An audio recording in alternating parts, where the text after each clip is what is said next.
Hello friends. In this lecture we will study operational aspects of the ERTMS/ETCS system, which explain how the system actually works in day-to-day train operation. So far we have discussed organizations and architecture.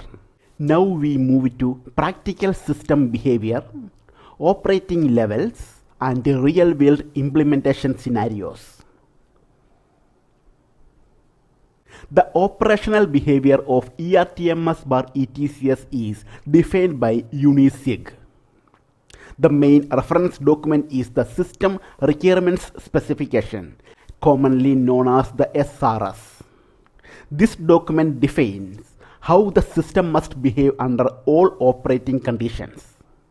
The SRS identifies a set of mandatory functions to guarantee interoperability across Europe.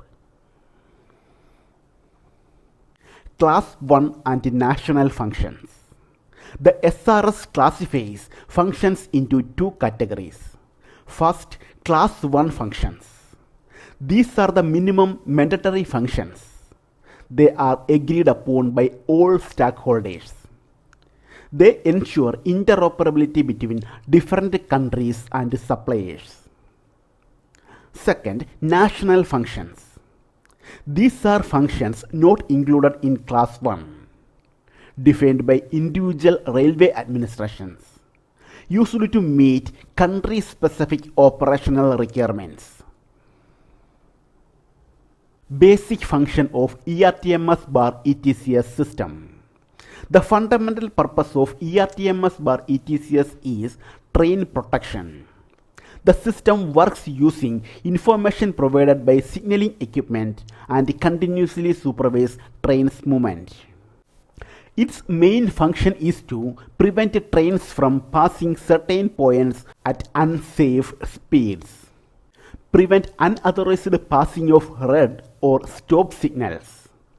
Thus, ERTMS acts as a safety enforcement system, not just an information system. Train protection functions. To achieve safety, ERTMS/ETCS provides protection in several situations. Protection against overspeeding, protection against passing a stop signal at danger, SPAD, protection against unauthorized reversing, protection at level crossings, and protection during prolonged stops. All these functions ensure that unsafe train movements are automatically prevented. Operating levels of ERTMS/ETCS. ERTMS/ETCS is designed to operate in 5 different levels. The 3 main levels are Level 1, Level 2, and Level 3. In addition, there are 2 complementary levels, Level 0 and STM level. The level in use depends on the trackside and onboard equipment installed. ERTMS Level 1. ERTMS Level 1 is based on Euro balays installed on the track.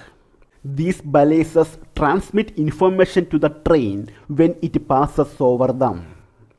Although information is received at fixed points, the train is continuously supervised, which is why Level 1 is described as a point-based continuous supervision system. This level is the most similar to traditional signaling. ERTMS Level 1 characteristics. Level 1 is relatively simple to implement, cost-effective for upgrading existing lines, compatible with traditional line-side signals. It allows train speeds up to approximately 300 km per hour, making it suitable for many high-speed and conventional applications. ERTMS Level 2. ERTMS Level 2 builds upon Level 1. In addition to Euro balays, it uses continuous radio communication between train and track side via GSM-R. The train receives continuous movement authority and speed information directly from the control center. ERTMS Level 2 characteristics. Key features of Level 2 include continuous supervision and communication, higher capacity compared to Level 1. Trackside signals become optional, reduced dependence on physical signals. The Level 2 supports speeds up to 350 km per hour, making it ideal for modern high-speed corridors. ERTMS Level 3. ERTMS Level 3 represents the future version of the system. It is still in early stages of implementation and is based on moving block concept. As in Level 2, communication is continuous via radio, but lateral signals are no longer required. ERTMS Level 3 characteristics. In Level 3, the train performs self-location. Eurobalances are mainly used for synchronization. Train integrity is continuously monitored. Trackside equipment is minimized. The goal is to maximize line capacity while reducing infrastructure costs. Fixed block versus moving block. Traditional signaling systems use fixed blocks where track sections are predefined. Level 3 uses moving blocks where safe distance is dynamically calculated based on train position, train speed, and braking performance. This allows shorter headways and better utilization of the track. This concept is illustrated in this figure. Evolution of ERTMS levels. Each ERTMS level improves upon the previous one. Key improvements include shorter distance between trains, increased line capacity, reduced trackside equipment, enhanced operational efficiency. This staged approach allows gradual migration. ERTMS Level 0. Level 0 applies when a train is equipped with ERTMS, but the line is not equipped with ERTMS. In this case, the system provides minimal supervision, and the train operates mainly under driver responsibility. STM level. STM stands for Specific Transmission Module. In STM level, the train has ERTMS on board, and the line uses a national signaling system. The STM enables the onboard equipment to interpret national ATP systems, ensuring compatibility during transition phases. Selection of operating levels. Each railway administration can choose one or more operating levels based on traffic density, investment capacity, network strategy, and level of modernization. It is common to see multiple levels operating within the same network. Installation scenarios. New lines.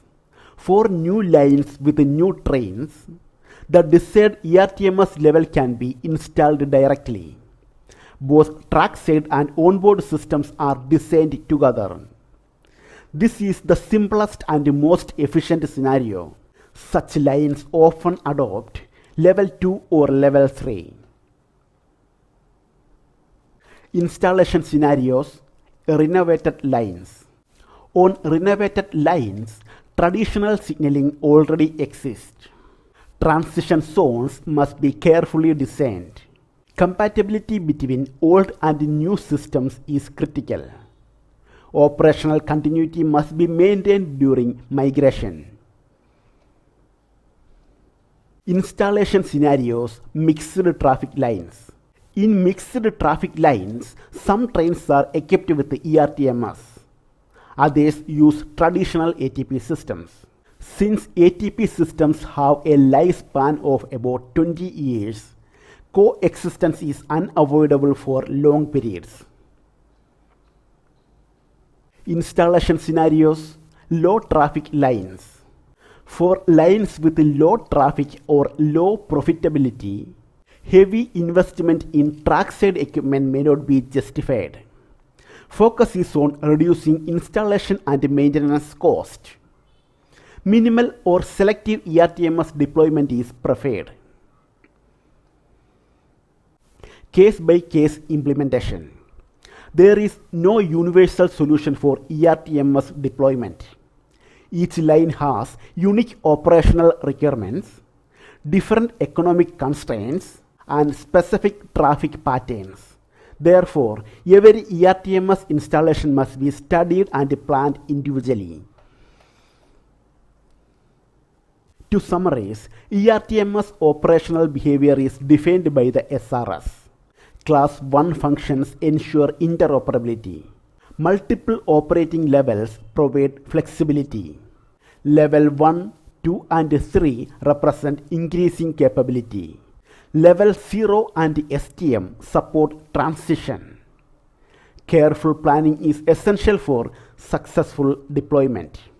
Okay, thank you.